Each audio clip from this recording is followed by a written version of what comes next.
Welcome to a new edition of the Neon Jazz interview series with Detroit native veteran jazz composer, electric and acoustic bassist, educator, recording artist, and businessman Robert Hurst. We caught up with him about his newest 2018 CD called Currant Jam and growing up in Detroit. Over the years, he's been on tours with the artists like Sir Paul McCartney, Charles Lloyd, Wynton Marsalis, Branford Marsalis, Dave Brubeck, Connick Jr., and many others. He has performed on over 150 diverse and critically acclaimed recordings, and a select group of these productions have garnered him Grammy Awards. He's got plenty of stories and plenty of mileage, so get to know him and dig this interview, my friends. Well, hey, man, thank you for taking a minute out for me on Jazz today. I appreciate it. Thank you for having me. Absolutely. So let's dive right in and talk about your latest album, Currant Jam. And I really enjoy this album. There's a lot going on, and I want to know from you, what was your artistic vision with this project?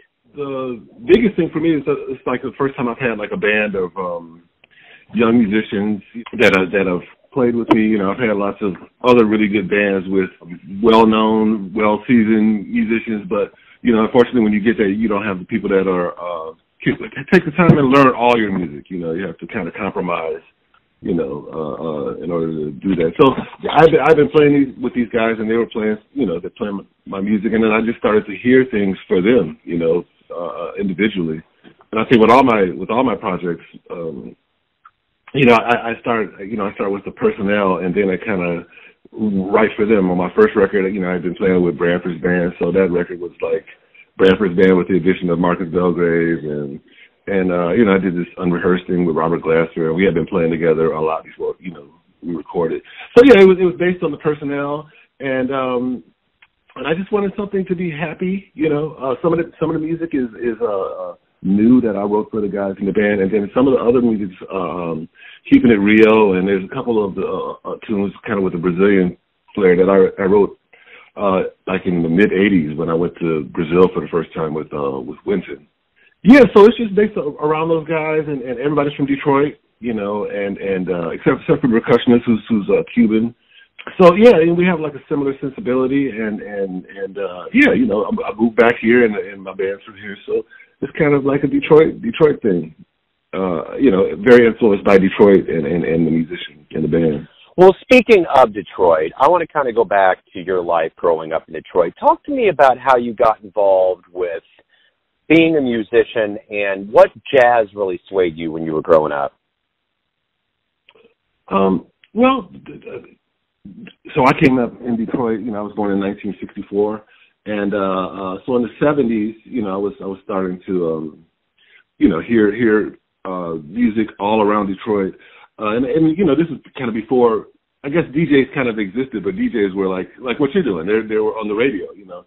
But the whole notion of a DJ playing music for a party didn't really exist, you know. So there was live music. So you know, all over Detroit in different neighborhoods, and you know, there were certain neighborhood bands and certain neighborhood clubs, and you know, I just heard live music, and then the Motown era, of course, you know, that was during the heyday of the Motown era. So I heard like all of these musicians from that were actually played on the Motown records.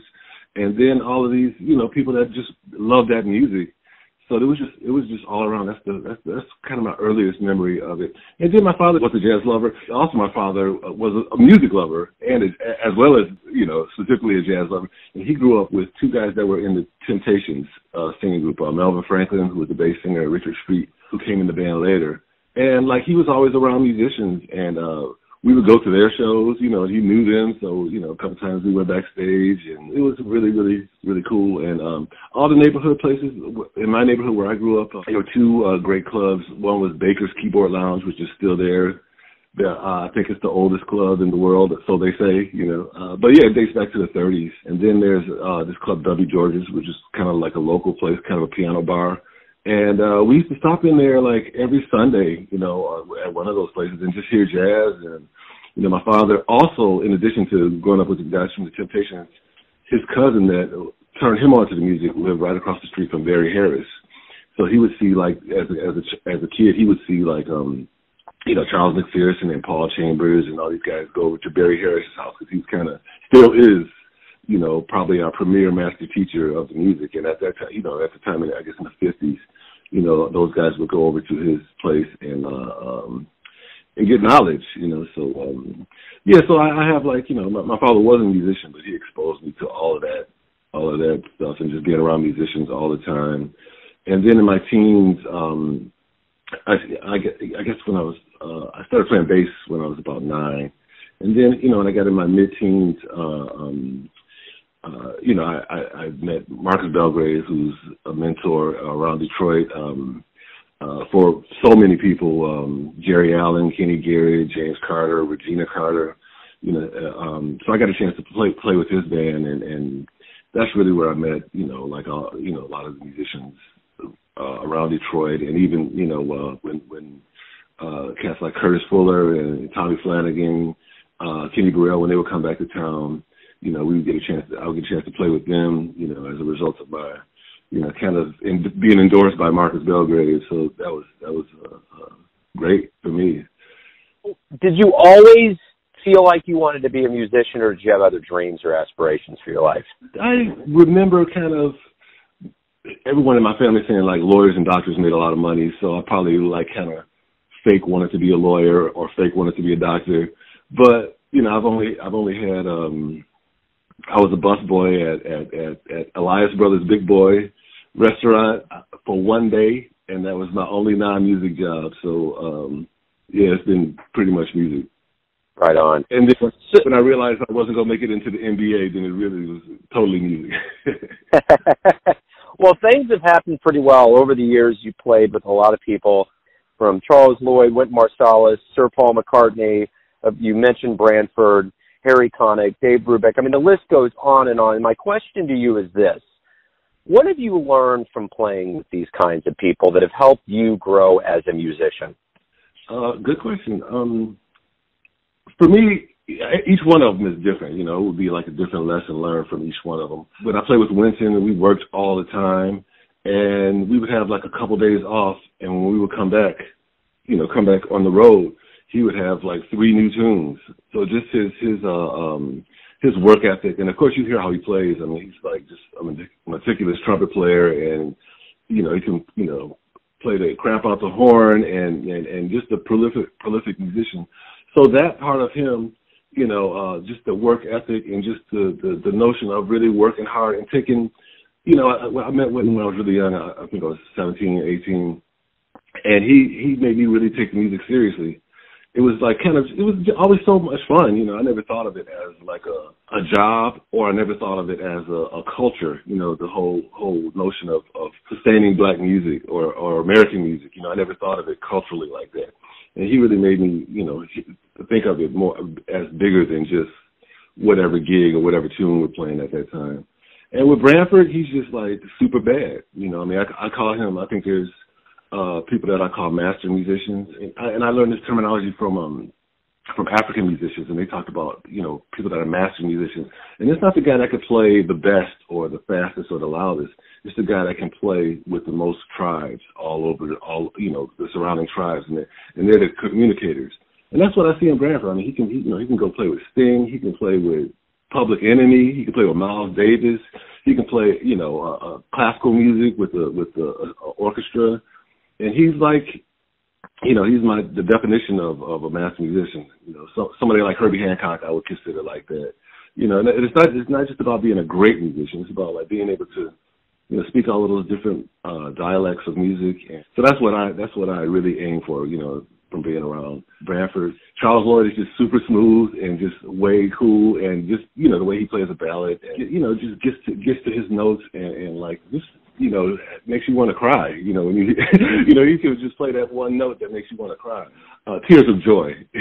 But yeah, he's you know, so many musical things, and I think, you know, each one of those situations that I've been in, I've been really lucky that it's been on a super high level as far as musicianship, and I've been able to like really always learn. I haven't been on a gig or too many gigs where it was just, you know, I was punching the clock and just trying to make money. So it's always been like, you know, a learning experience, and I feel really blessed that, you know, those type of gigs come my way. So over the years, you've been on so many projects and you've won awards. And what I want to know is, I don't want to know what your favorite award has been, but What award have you received that really surprised you, kind of threw you off guard? Yeah, I guess when I was in high school, I was a presidential scholar, and that really surprised me because it was, I mailed this tape in. My mom kind of made me do it, and I mailed it in on the day of the deadline, and I went through this whole process of playing and like kind of competitive playing, and I got one scholarship, and then they nominated me to be the presidential scholar. And that was really cool because I had never done anything like that. And at the time it was, the prize money I think was $5,000, and now it's something like $30,000. So it's pretty crazy. And winning a Grammy with Wynton the first time. That was like kind of it was for best performance from a group. So it wasn't just like for a Grammy. I felt like I was actually really a part of, that whole winning the Grammy because we were the best group. Yeah, absolutely, man. Absolutely. So the one thing about your career, too, is you've been a part of soundtracks for films and videos. Is that a satisfying gig for you? Do you get more exposure? What do you think about those gigs? It's really cool. I mean, I love, writing music and that's something I always wanted to do, just growing up and just hearing film scores, my favorite is probably The Godfather, and just also, doing like hearing the Big Payback and like kind of the blaxploitation, Superfly and all those, where I think those soundtracks outlast the movies actually, and they were, I was always, turned on by that, and I thought that was something I still really enjoy doing that. But I think there's people that want to do it way worse than I do. I mean, I wanted to do it, and it kind of happened for me, fell in my lap, from a friendship, the couple films that I wrote for. Yeah, it was a great experience. But, at the same time, when I perform my original music with my group, I don't have to get anybody's permission. I can do whatever I want. But you have to, I had a couple scenes that were like I thought they were the greatest things. I still do. But, for whatever reason, somebody else has a say in what you can do. So that's kind of, I guess the more experience and the more films you get less of that. But, I was right at the beginning, so they were just telling me everything to do. And that made it a little less fun, but it was still a great experience. And I've gotten a chance to play on a lot, that I didn't compose. And, I like that process, that collaborative thing. It's fun. So you've been at this for over 3+ decades, and as we mentioned, you've played with so many people, been on so many stages. What has all this experience over the years taught you that you in turn have given to your students? I just think hard work and patience, but dedication. And you see it. You see the people that are willing to do what it takes to be, great at this craft, and then you see other people that aren't as committed. So I just try to get them to realize that it takes commitment, and they're right at the stage when when I was their age, it was still fun. Music is like a fun thing, but it is like I mentioned, that I got from Wynton. It's a cultural significance to what we do, and you also have to make a living at it. You have to be a professional. You always have to be prepared. You don't take anything for granted. I remember I did a recording a few years back with he was my roommate in college, Joe Gilman, great piano player on the West Coast, and he did this record, and I was on bass, and Jeff Watts was on drums, and Joe Henderson was on saxophone. And I remember he asked Joe Henderson if he wanted the music. He asked me if I wanted the music ahead of time. And this is before you could email music, And I said no. and I know I was going to be on the road. I was going to have a chance to really check it out. And he said, Joe was immediate. Please send me the music. Please send me the music. Because I want to, I want to be on it. And this is the great Joe Henderson saying that. So that kind of taught me a lesson about, just humbling yourself. It doesn't matter what the situation is, who the record is with. To always just be as prepared as you possibly can. So let's say tonight you have a dream and you wake up and you sit across from yourself 30 years prior. So 30 years younger, you see yourself, you are who you are today. What advice are you going to give your younger self? Practice more, of course. I was dedicated to learning how to play. And I think I didn't take my career as a leader as seriously as younger musicians do today. You know, partly today because there's less people to, you know, everybody's dying. You know, all the master musicians are no longer with us, and there's no more, you know, University of Art Blakey or University of Betty Carter or Miles Davis. So yeah, you know, I think at the time there was still a lot of people that I wanted to play with, and my concern was just learning how to play. But I think I would take my solo career more seriously. I would tell myself that, you know. So the one thing about an education is it's one thing to go to school, it's another thing to actually play on stage, but also being in a crowd to see a show. When you were younger, in particular, what jazz show or shows did you see that really moved you?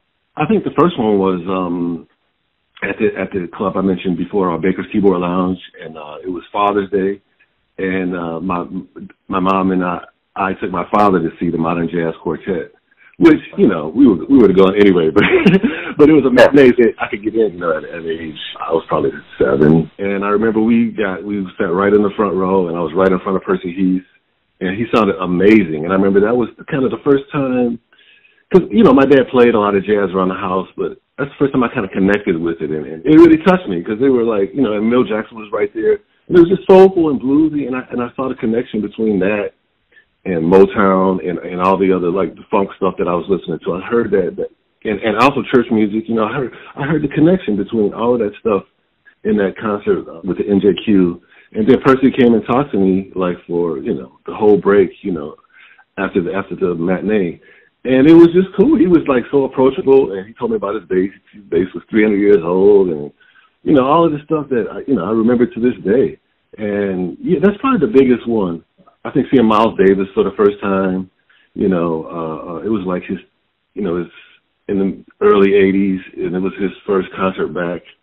Or like his third concert back after he had taken the long sabbatical. And that was really cool just to see like a legend like right there. And that was pretty meaningful. If you look back on your careers, we've mentioned 30 plus years, you've been all over, you've played with so many people. Are you happy with what's happened up to this point? Are you satisfied with your career? I'm happy. I wouldn't say satisfied. You know, I want to just keep getting better and you know, I want to there's so much that I want to do, you know, as far as composition or orchestral things, writing for strings, writing for large ensembles, you know, getting my band on the road is hard. To have a band of unknown musicians, it's harder to have a band of unknown musicians and get a tour together. You know, we can get gigs here and there, but, you know, just to have like a sustainable thing like that. So I'm not really satisfied as far as that's concerned, but I am very happy because I look back on my career and you know, I love, you know, some of the things that I've done and they've made me a better person and a better musician. And yeah, you know, I'm very happy. My family makes me happy. You know, my daughter's in her final semester of college, and yeah, I love it. So why do you love jazz? I love music. You know, I love music, period. You know, and I am a jazz lover, but I love all music, you know, I mean, as much of a cliche as that sounds, you know. And I think for me, why I specifically love jazz is such a challenge. I love being around the musicians, you know, jazz musicians that can play. They're always really smart. So even, you know, off the bandstand, it's very inspiring to be around that. And then, you know, being a black man in America, a black man from Detroit, I love that I'm supporting our culture. You know, I feel very strongly to be dedicated to like something that's such a great art form, and it's changed the whole world. You know, it's changed the whole world, and it comes from Black Americans. So, you know, I feel very proud to be part of that lineage and the lineage of, you know, Miles and Ron Carter and John Coltrane and all these great musicians. I feel like at this age, you know, I didn't always feel that way, but now at this age, you know, I feel like I am part of that lineage. So that makes me, just spiritually, that just is very fulfilling for me to be in that club. So everything's going to come down to this to kind of get to the essence of you. Everyone has a perception or an interpretation of who they think you are, your family, your friends, and your fans. But you live your life. You know yourself. Who do you think you are? I think I'm a good father, good husband, good musician. I generally put positive energy into the world. I generally repel not positive energy, or I fight for good. I fight for love. I think I fight for everything. I don't know how successful I am at all of that, but I fight for everything that I think is good in the world. And there's not everybody's doing that. Some of our leaders and people in power, I don't think they're doing that. There's a very self-serving sentiment going around, and the opposite of love, the opposite of respect. People don't want to come together. People are, and I think certain people promote fear, so we won't come together. Because if we do come together, then they would be obsolete. I just like to say that about myself. I'm fighting for positivity and love and good music. Beautiful. That's a great, resounding way to wrap everything up. Robert, thank you for opening up about your newest album and about your life in music, man. And thank you for the music. All right, man. Thank you so much. Thanks for listening and tuning in to yet another Neon Jazz interview, where we give you a bit of insight into the finest players in Detroit, Kansas City, and spots all over the world, giving fans all that jazz. And thanks to Robert for his time, his music, and his stories. If you want to hear more interviews, go to Famous Interviews with Joe Domino on the iTunes Store. Visit neonjazz at youtube.com, and for everything all the time, you can go to the neonjazz.blogspot.com. Until next time, enjoy the jazz, my friends.